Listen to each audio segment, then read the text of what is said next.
Do, do, do, do, do, do, do, do, do, do, do. There might be very few people that can find field theory and understanding the fundamental mechanics of Mother Nature to be fascinating. And yet it should be fascinating to everybody to unveil or pull back the veil behind cosmic mechanics is fascinating. To see things with mental clarity and acuity that others definitely don't is actually a great thing. And I could easily make 1,000+ videos on the secret of light. But I want to bring something to full attention that would be, of course, irrefutable. I mean, somebody might try to refute it, but everybody has in their head an idea of a speed of light, and this goes by c.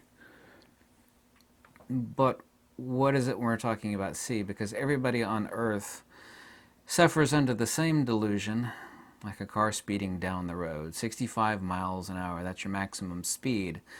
That's the amount of traversement you could get from point A to point B over a period of time, and the speed that you're actually covering. Something is moving, and it's moving from location A to location B, but we're actually talking about a Cartesian coordinate of one mass relative to another.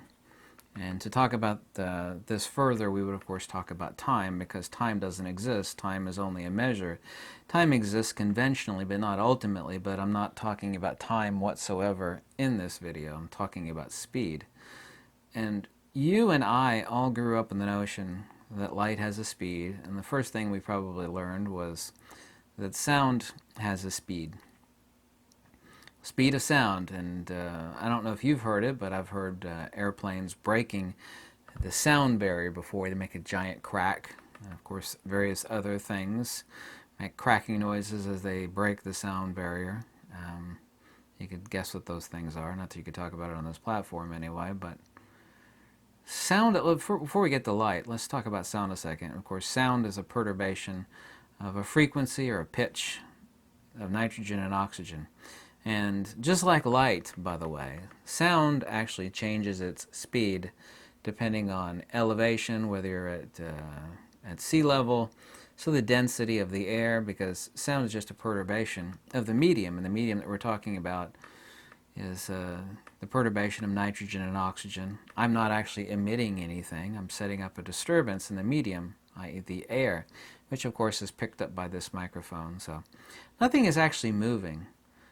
But we all have, due to the inferiority of the fundamental foundation of human understanding, the notion that sound is an emission and it has a speed. You're emitting sound.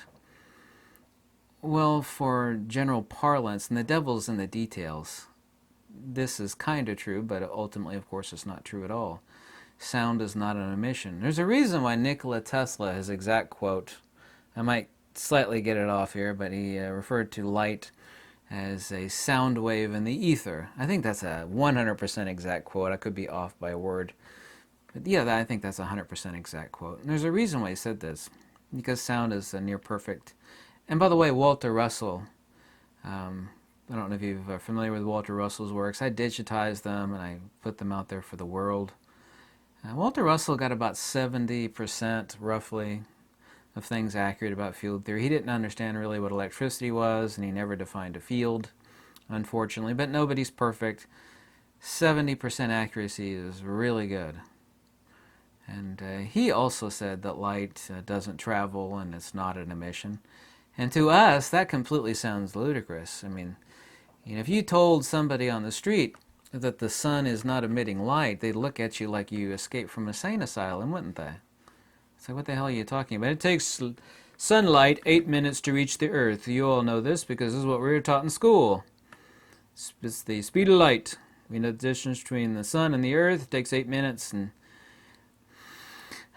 of course, light is not a particle and it's not a wave. There's no such thing as waves, because waves are not what things are. Waves are what things do. So there's no such thing as a wave.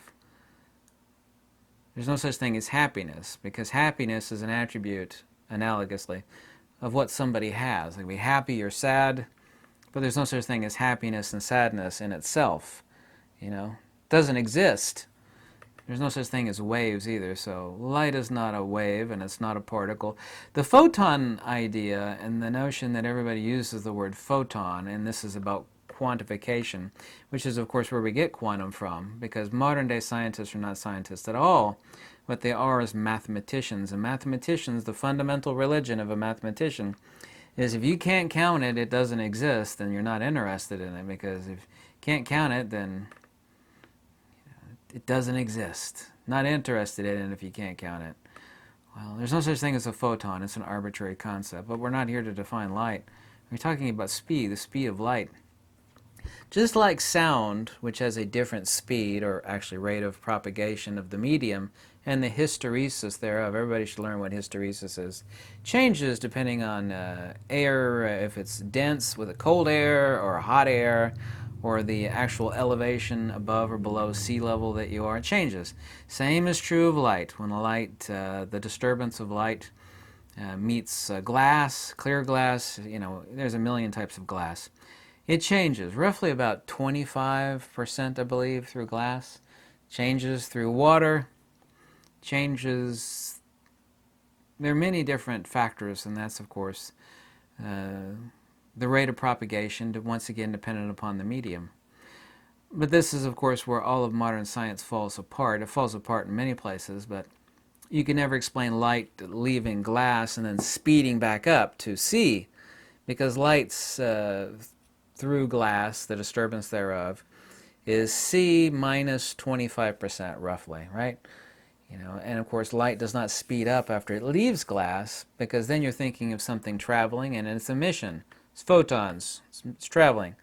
Well, that would break the law of conservation of energy, which is completely impossible.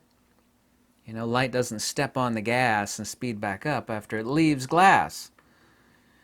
But if you believe that light is an emission and or it's comprised of photons, and it's a wave-particle duality, and there are no dualities in nature because duality implies inherent contradiction, then you've been brainwashed by the same garbage, nonsense, poppycock, hooey, baloney, piddle-paddle idiocy as everybody else on this earth.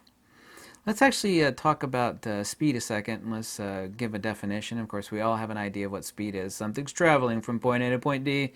Time it takes to traverse that distance, of course, is speed. And of course, when we're talking about the ether, nothing is actually moving. The medium, it's not moving at all. When someone is in the middle of a pond and they're flapping their arms, the water raises and lowers like pistons in a car machine. Now, the pistons in your car don't move this way. They are actually reciprocating, right? Which, of course, drives the crankshaft, which propels the wheels. Yes, we kind of know this, or most people do.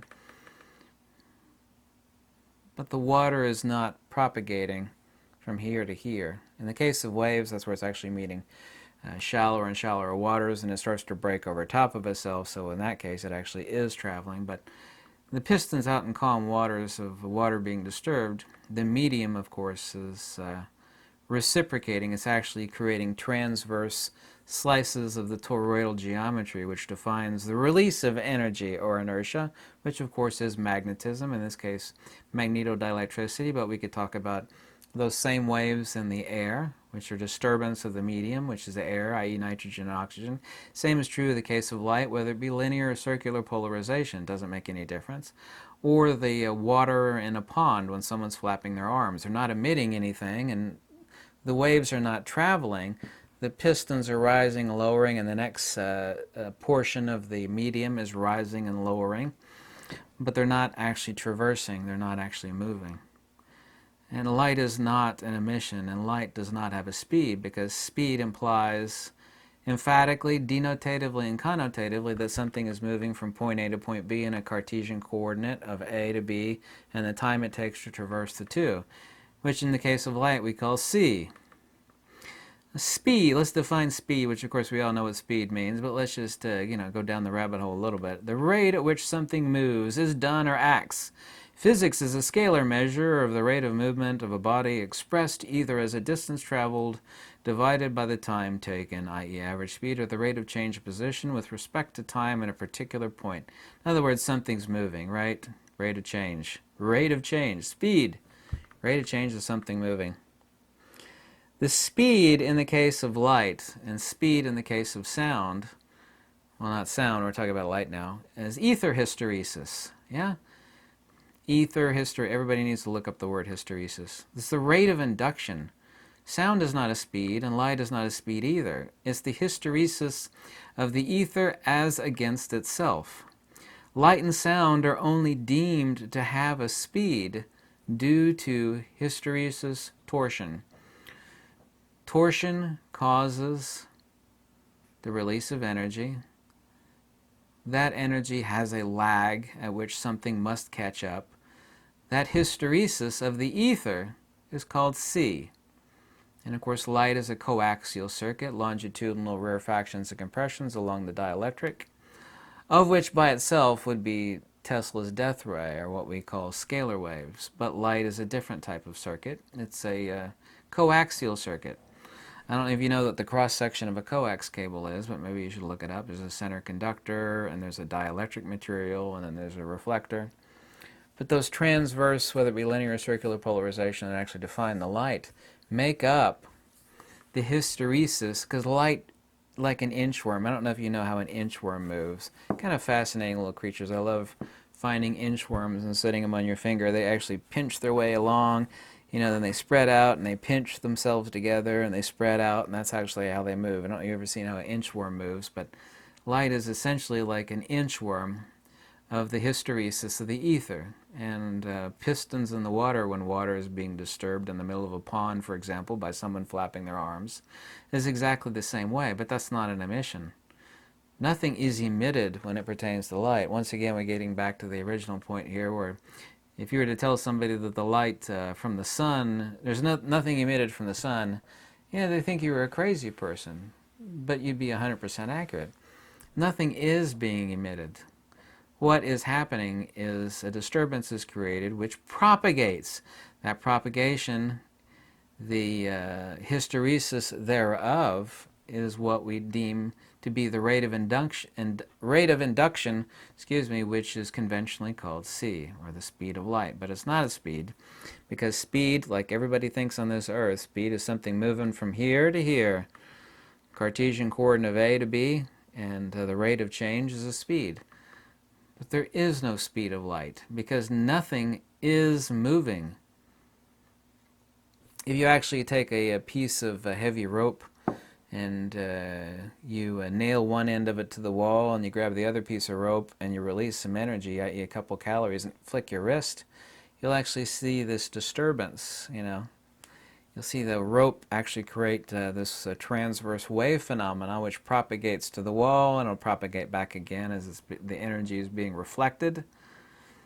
But the rope is not propagating.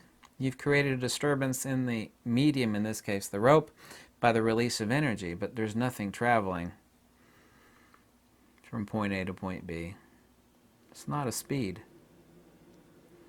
Light and fields are blinking in and out of existence perpetually. Their propagation is of the medium. It's not a movement, and it's not a speed, but we all have this brain bug in our head that there's a speed of sound and there's a speed of light. And anybody who hears the word speed, everybody on earth that hears the word speed immediately and irrevocably knows that, well, speed, that means something's moving from here to here. But that's not the case. There is nothing moving. Light is not an emission. The hysteresis of the torsion of the release of energy, which is light, and depending on the amount of energy, of course, is determinate upon the frequency, and the frequency is also too determinate on the amount of energy found within that light electromagnetic spectrum, measured in eV volts. Like blue in spectrum light is a lot more powerful than red in spectrum light. The smaller the space, the higher the capacitance. This is the reason why gamma radiation shouldn't be called radiation. It should just be called ultra high energy light, because that's all gamma is. And the only reason gamma radiation is dangerous is because it acts almost like matter. It acts like a particle stream of nuclear particles, which of course destroys our DNA. But the only reason it acts that way is because it is of such high energy, and its voluminous space of its transverse pistons, if you will, of the electromagnetic circular polarization of the EMR, electromagnetic radiation, is incredibly small. The footprint is extremely small. Unlike our regular world, the smaller the space, the higher the capacitance. We human beings know that a larger box holds more stuff. Well, in the case of fields, the smaller the space, the higher the capacitance, because space is not a thing at all. Space is the after effect of a divergent magnetic field. And when you have something that is of a voluminous space, it is proportionally of low energy. Space is equal to the absence of energy. The more space you have, the less energy you have. The less space you have, the more energy you have, or in this case we're talking about energy or inertia. This is why incredibly dangerous EMR, electromagnetic radiation, in the case of X-rays and gamma, and above that are incredibly small. Ultraviolet light is incredibly voluminous. It has an enormous amount of space. The larger the space, the greater the impedancy of energy, if you want to use a simplistic vernacular to explain that one. But nothing is moving in the case of light. But if once again you were to say this to anybody, they would think that you were, a nut job. What do you mean nothing emits light? I turn on a light bulb, it emits light. No, a light bulb does not emit light. It actually sets up a disturbance in the medium, which is the ether. This is the reason why Nikola Tesla said light is a sound wave in the ether. Exact quote. Look it up if you don't believe me. I don't care. And there's a reason for that. It's perfectly analogous because sound is not an emission either. In the case of sound, the medium is the air. In the case of light, the medium is the ether. But modern scientists think ether is like the big G word, talking about God or something. You start talking about God to an atheist, they think you're a nut job. We're not talking about God here, but discussing ether, talking about ether to modern scientists, to our atomists, not my opinion, a fact, well, they think that's heresy. Everything is bumping particles. They literally are of the insane delusion that the entire universe is a bunch of bumping particles. There's a reason why I call it the cult of bumping particles, but that's not how the universe works. It can't work that way, nor can it explain instantaneous action at a distance. It can never explain light speeding back up, because these people think light is a thing, and it is moving from point A to point B, and it's comprised of photons. They say, hey, Mr. Scientist, how do you explain light speed? Let's agree with you, for the sake of argument, and say light is photons, and it's moving from here to here. Why don't you explain light speeding back up after it leaves glass without breaking the law of conservation? Because there's nothing within light that steps on the gas pedal and all of a sudden burns energy to speed back up. That's completely ludicrous. It's insanely, radically impossible. It's padded room insanity.